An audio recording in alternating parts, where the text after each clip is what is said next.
There was an ancient town, cradled in the heart of vast plains and surrounded by majestic mountains. In this town, where even the wind whispered secrets of old, lived a man named Osman Ah. Osman Ah had dedicated his years to the soil, building a great fortune through the strength of his own hands. His mansion was the most magnificent structure in the town. Its wide courtyard was always brimming with abundance. His doors were always open to the poor, the traveler, and those in need. His wife, Hava Hanum, was the angel of the mansion. Hava Hanum was a woman with a heart of gold, her soul filled with the fear of God, waking every morning with prayers. The only treasure of these two noble souls, the light of their eyes, was their daughter, Zeliha. Zeliha was a young woman of legendary beauty, her stature leaving all who saw her in awe. Her hair was as pitch black and lustrous as the night, her eyes so large and sharp they would make even a gazelle envious. Her skin was as smooth as porcelain, and her smile was reminiscent of the morning sun. Yet, unfortunately, the Creator had left the spring of tender mercy within her dry. As Zeliha grew and gazed into her mirrors, a relentless disease began to sprout in her heart. This disease was none other than pride itself. No one in the town was on her level. The silk robes she wore and the gold-embroidered belts she donned fed her vanity day by day. She would glide through the house like a sultan, raining down orders upon the servants and turning a deaf ear to all advice. In her eyes, the world was a place that revolved solely around her, existing only to serve her own beauty.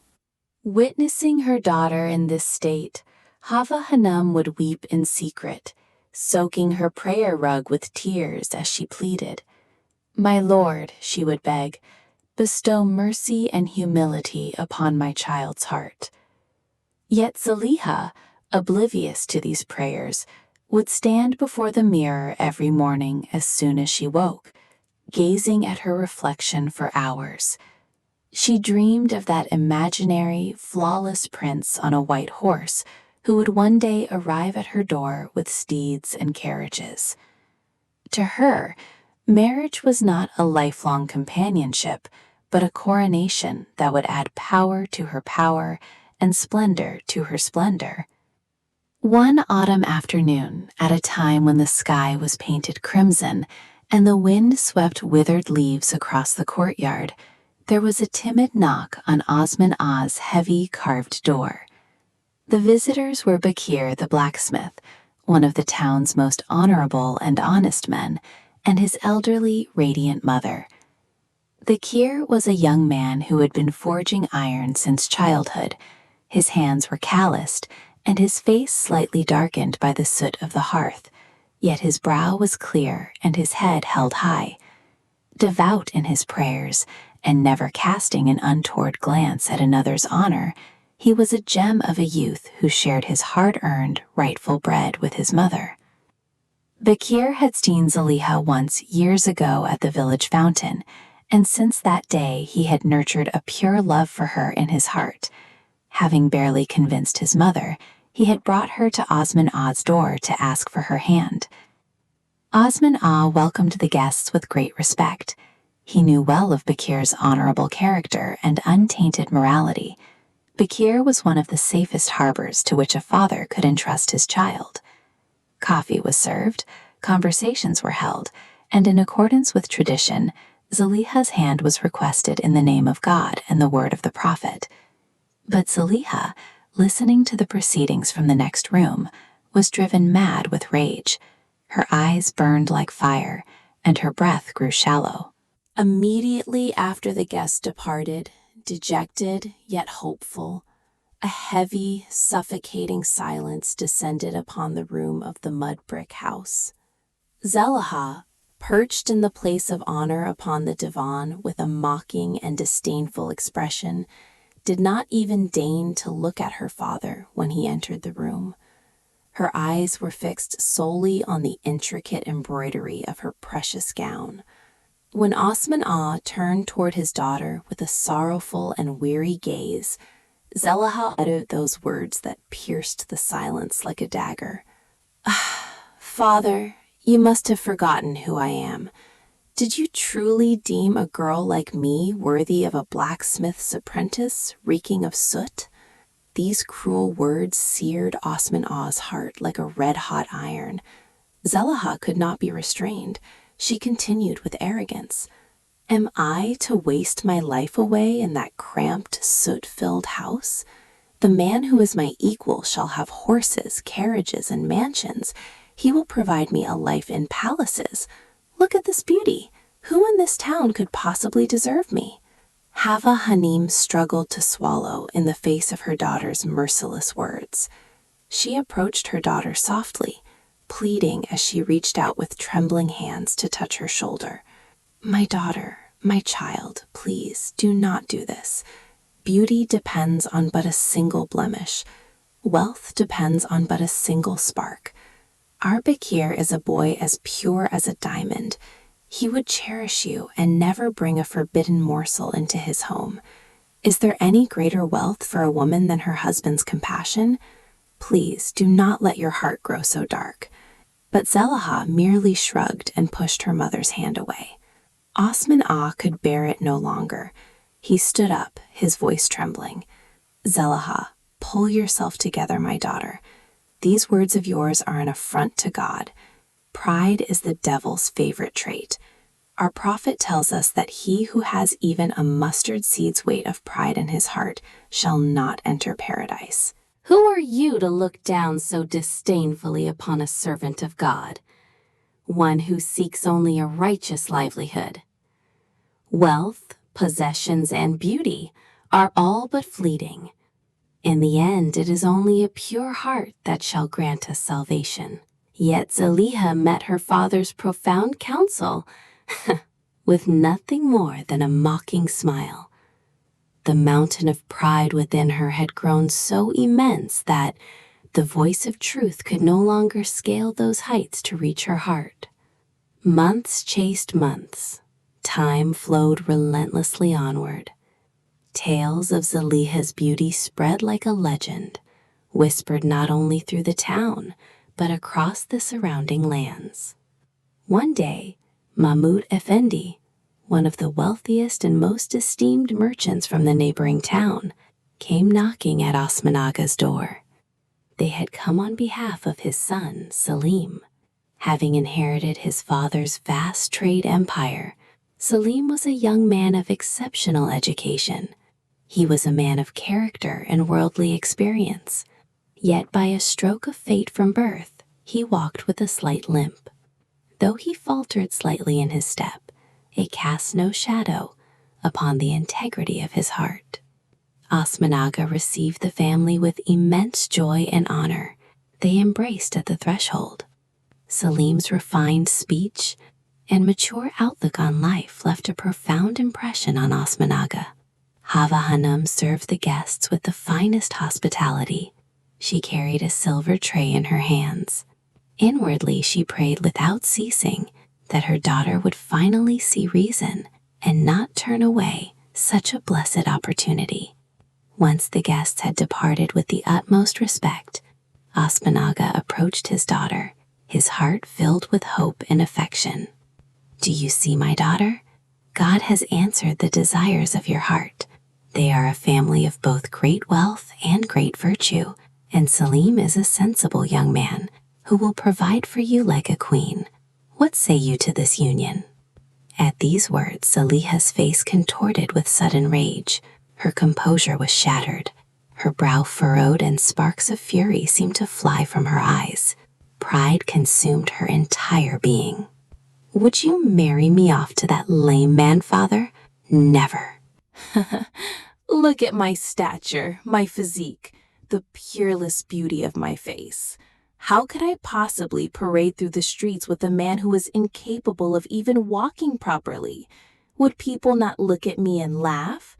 Would they not say, 'Is this crippled merchant the best Osman Ah's daughter could find?' Never. Go and tell them I have no business with flawed, broken people. The man by my side must be flawless." Osman-Ah recoiled at these cruel words, as if a heavy stone had struck his chest. He nearly collapsed where he stood. "What is this flaw you speak of, Zeliha?" he cried out, his heart bleeding. "What is a flaw? How dare you count as a defect a trial bestowed upon him by God? The true flaw lies within your own heart, blackened and petrified by pride. By what scripture, by what conscience do you judge people by their outward appearance, by their bodies? That boy's leg may falter, but the path he walks is righteous, and his heart is true. Your stature may be whole, but your humanity and your mercy are lacking." Hava Hanum fell to her knees in tears, clutching her daughter's skirts. "My child, I beg of you, do not speak such arrogant words. Health and sickness are for us all. We cannot know what tomorrow may bring. If you must refuse, do so with grace and decorum. Do not strike anyone for their shortcomings. Do not break anyone's heart." Alas, Zeliha took neither her father's righteous anger nor her mother's tears to heart. She followed her own path and sent such a rude, such a humiliating message to Salim and his family that merchant Mahmud Effendi never set foot within the borders of that town again. After this incident, Zeliha's attitude and her merciless tongue began to be whispered about. People spoke in hushed tones. They said Osman-Ah's daughter was as beautiful as the world, but her tongue was bitter as gall. They said her heart was no different from stone. Consequently, the suitors who once knocked on the door of that grand mansion began to dwindle one by one, eventually ceasing their visits altogether.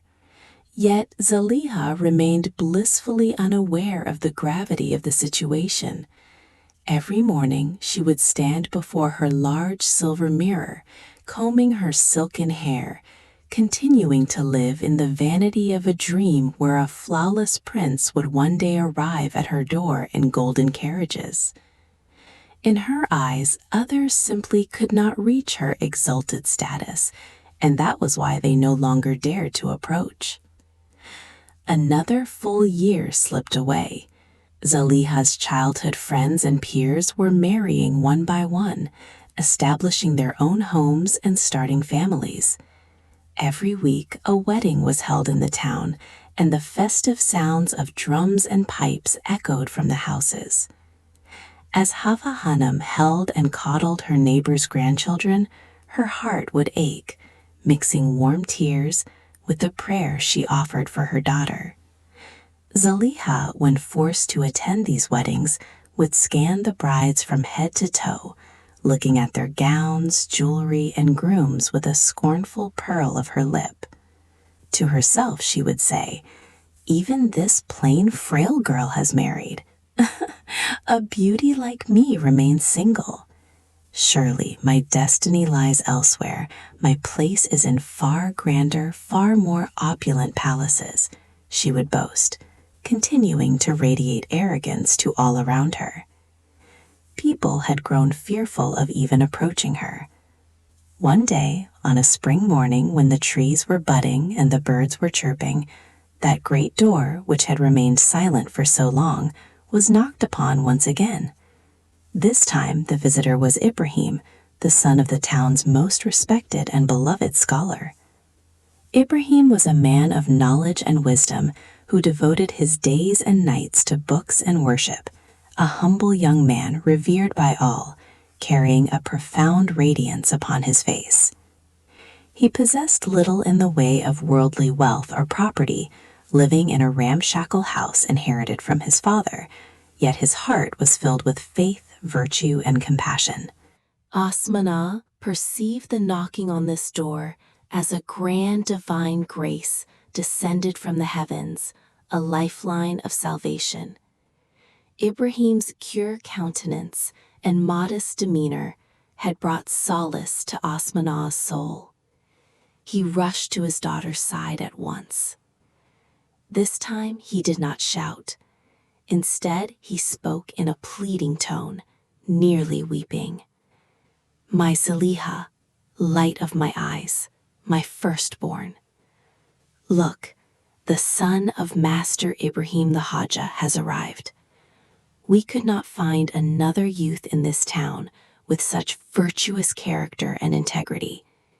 He may possess few worldly goods or gold, but he earns an honest living. He will never leave you in want. Most importantly, he will love and protect you for the sake of God. I implore you, my daughter, do not be stubborn this time. Do not reject this great destiny, this radiant young man." Upon hearing these words, Zeliha sprang from her seat like an arrow. There was not a shred of respect, mercy, or understanding in her voice. "Father, have you lost your mind? One day you try to pawn me off to a sooty blacksmith, another to a cripple, and now to the penniless son of a Haja. Am I to let this peerless beauty wither away in a dilapidated hovel, subsisting on dry bread and onions? Are my hands to dig the earth or wash laundry? Go and tell that Haja's wife, I have no daughter to give to them or to their miserable life. My equals are lords and pashas." Osman As stood frozen like stone in the face of these horrific, godless words. His breath failed him. Striking his knees with his hands, he collapsed onto the wooden floor. As tears flowed in torrents from his eyes, he looked at his daughter one last time. In this gaze, there was no longer any hope, nor love. There was only a bottomless, dark disappointment and a profound sense of exhaustion. "Shame on you," he said, in a trembling, raspy voice. "Shame upon the honest labor I bestowed upon you, and the tearful prayers I offered at my prayer mat while raising you. You have been so blinded by worldly ambition and toxic pride that you can no longer see truth, righteousness, or humanity. To trample upon the destiny and character of a youth like Ibrahim is to trample upon a great blessing from God. Our prophet commands that if someone whose faith and character you find pleasing comes to you, give them your daughter in marriage. Otherwise, discord and corruption will spread across the earth. You chose money and vanity over morality. From this moment on, do as you please. I no longer have a daughter named Zeliha, and you no longer have a father named Osman." Zeliha remained indifferent even to her father's heavy words and his final, absolute rejection. Her heart had grown so calloused that even her father's collapse failed to stir a single leaf of conscience within her. Holding her head high, she withdrew to her room and returned to her mirror, continuing to comb her hair.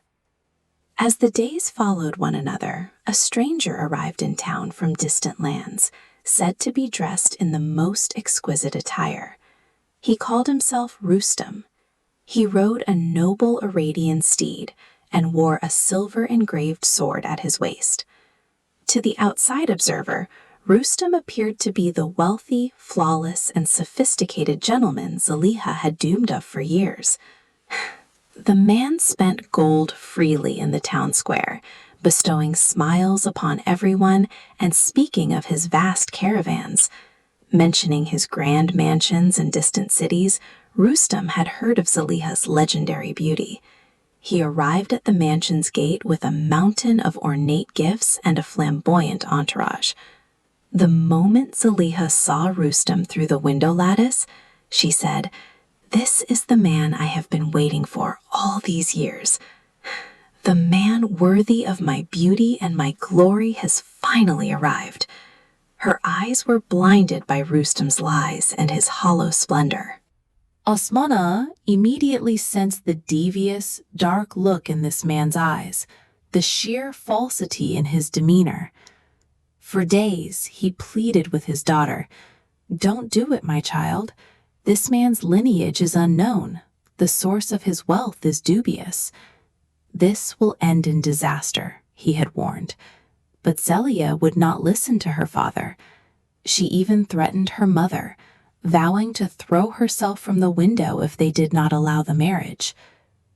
Helpless and exhausted by his daughter's stubbornness, Osmana, his heart bleeding, his hands trembling, was forced to marry Zeliha off to this mysterious and fraudulent man. A lavish and ostentatious wedding was held, lasting 40 days and 40 nights, befitting Zeliha's vanity. Clad in her gold-embroidered wedding dress, Zeliha looked down upon the townspeople, smiling as if to say, "Look, I have finally found the place I deserve." The day after the wedding, Rustem set off for those distant cities he had described with such grand lies, taking Zeliha and the chests full of gold and priceless jewels she had brought as her dowry. Yet, as the journey progressed, Zeliha's glittering dreams began to dissolve into a dark nightmare. The massive mansions, the great caravans, and the opulent life Rustem had spoken of were nothing but a fabrication. Rustem was no wealthy lord. He was a ruthless, merciless conman who traveled from city to city, deceiving the innocent and seizing their possessions. Their destination was not a grand palace, but a makeshift, soot-stained ruin atop a mountain, battered relentlessly by the wind. By the time Zeliha realized the truth, it was already too late. From the very first day, Rustem forcibly stripped Zeliha of the gold in her chests, the pearls around her neck, and the bracelets on her arms.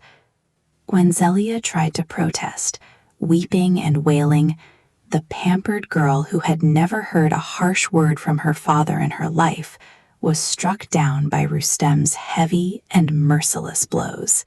From the false throne where she had risen in pride, she had plummeted onto the muddy ground of violence and misery. Within those ruins, the years turned into an unending purgatory for Zeliha. After Rustem rapidly squandered the gold in nightclubs and at gambling tables, he began to treat Zeliha as nothing more than a slave. Zeliha, who once never lifted a finger and barked orders at servants, was now hauling wood from the mountains in the freezing cold. She washed laundry until her hands bled and scrubbed floors like an old woman.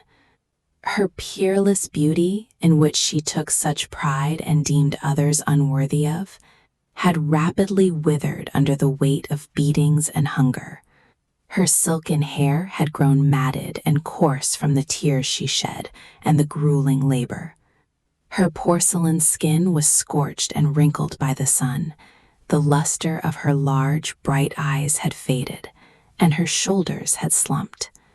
She was now afraid to look in mirrors, for the face she saw was uglier even than those of the wretched people she once despised. With every breath, she felt deep in her lungs how the fire of pride had slowly consumed her, turning her to ash. One day, after selling Zeliha's last copper pot for drink, Rustem abandoned her and fled. Zeliha was left penniless, mired in hunger, illness, and a profound loneliness. In her heart remained only a colossal regret and an unbearable longing for her homeland and her parents. After a grueling journey of months spent begging, she returned to the town with her feet covered in sores. Clad in rags, she returned to that ancient town, where she was born and raised.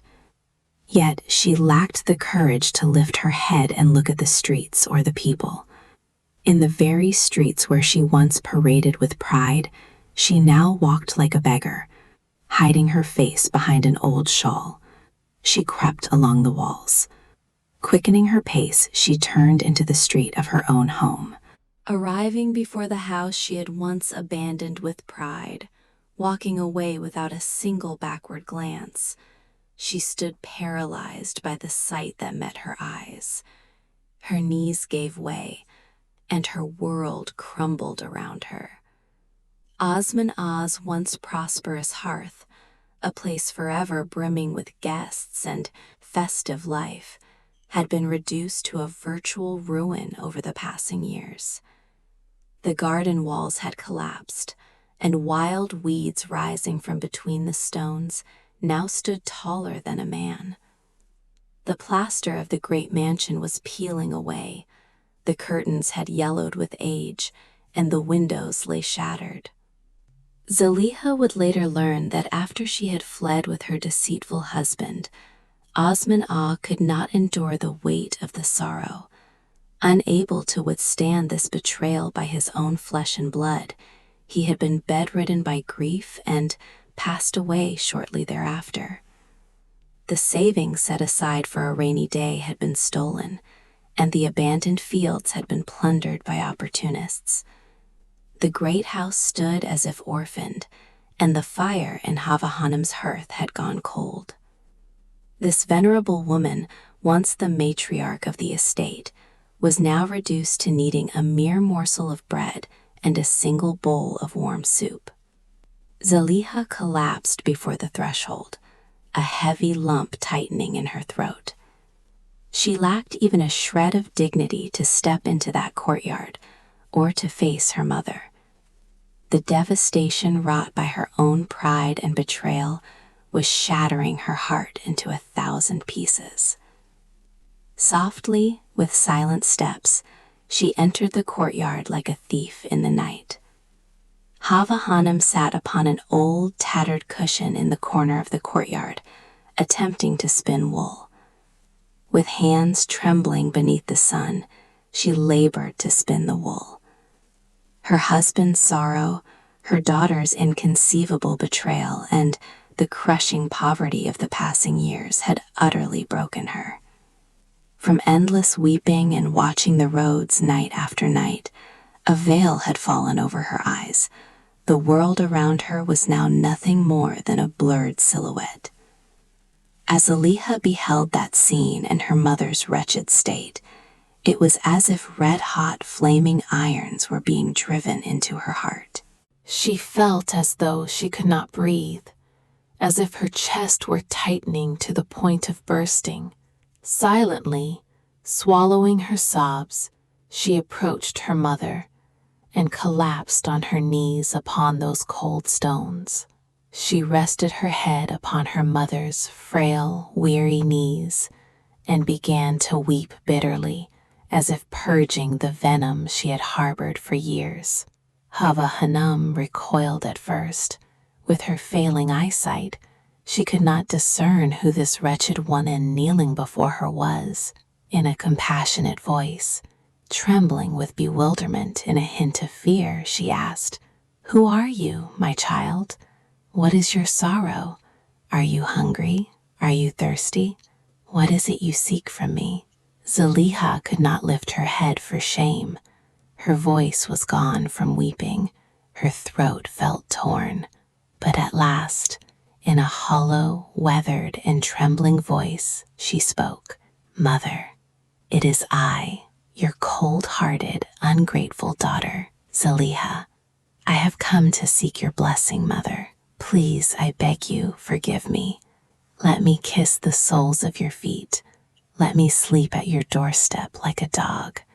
I have come to ask for your forgiveness." Upon hearing this voice, Hava Hanum froze where she sat. The wool in her hand slipped through her thin fingers and fell to the ground. She slowly reached out her trembling hands to her daughter's face and hair. The face she touched was no longer the smooth face of old. Her hair was matted, her cheeks sunken, her skin weathered and hard. But such is a mother's heart. Even if it were made of stone, it would crack. She could not endure it. Despite the years of pain, the sorrow, the bloody tears she had shed, and the ultimate betrayal, she opened her compassionate arms and pressed her child tightly to her bosom. The two women wept in the middle of that dilapidated courtyard.